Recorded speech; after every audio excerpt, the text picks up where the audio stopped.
24 तारीख से 30 तारीख तक अशोकनगर में होने वाली बागेश्वर महाराज की कथा के पहले आज अशोकनगर में एक विशाल कलश यात्रा का आयोजन किया गया।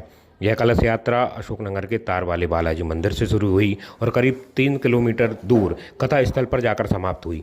इस दौरान अशोकनगर शहर की महिलाओं ने इस कथा स्थल में बढ़ चढ़कर भाग लिया। अशोकनगर शहर में इससे पहले इतना बड़ा न कभी धार्मिक आयोजन देखने को मिला और न ही इससे बड़ी कलश यात्रा की संख्या अशोकनगर शहर में पहले कभी देखने को मिली है। जिसने भी इस कलश यात्रा को देखा वो देखता ही रह गया।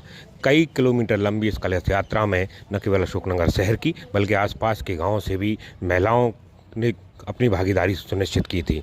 हजारों की संख्या में महिलाएं करीब 12 बजे से ही पीत वस्त्र धारण करके तार वाले बालाजी मंदिर के आसपास इकट्ठे हो चुकी थी। यहाँ से कलश यात्रा जब बनी तो कथा स्थल तक पूरा का पूरा रास्ता पूरी तरह से भगवामय हो चुका था। पीली साड़ियों से इस पूरे यात्रा को एक नया अनुभव देखने को मिल रहा था। कलश यात्रा की शुरुआत में बालिकाएं केसरिया पगड़ी पहने इसकी शोभा यात्रा को और भव्य बना रही थीं। इसके बाद पीत वस्त्र में महिलाएं कई किलोमीटर लंबी इस कलश यात्रा को लेकर आगे बढ़ रही थीं। कई स्थानों पर अलग अलग लोगों ने इस पूरी कलश यात्रा पर पुष्प वर्षा कर स्वागत किया। कई इलाकों पर लोगों ने इनके स्वागत में दूसरी चीज़ों का भी आयोजन। समापन के बाद सभी महिलाओं को भोजनशाला में भोजन के लिए आमंत्रित किया गया और यहाँ उन्हें भोजन कराने के उपरांत ही विदा किया गया। कलश यात्रा को कई सारी आकर्षक चीज़ों के साथ सजाया गया था। 3 अलग अलग बैंड पूरी कलश यात्रा के दौरान थे। इसके अलावा एक शुरुआत में जय घोष भी चल रहा था। अलग अलग स्थानों पर स्वागत द्वार एवं रंगोली भी बनाई गई थी। पूरे मार्ग को फूलों से सजा दिया गया था। इस तरह से प्रतीत हो रहा था ये एक तरह का अनोखा आयोजन था। जिसने देखा वो अवाक रह गया, क्योंकि इस तरह का आयोजन अशोकनगर भीड़ के साथ पहले कभी नहीं देखा।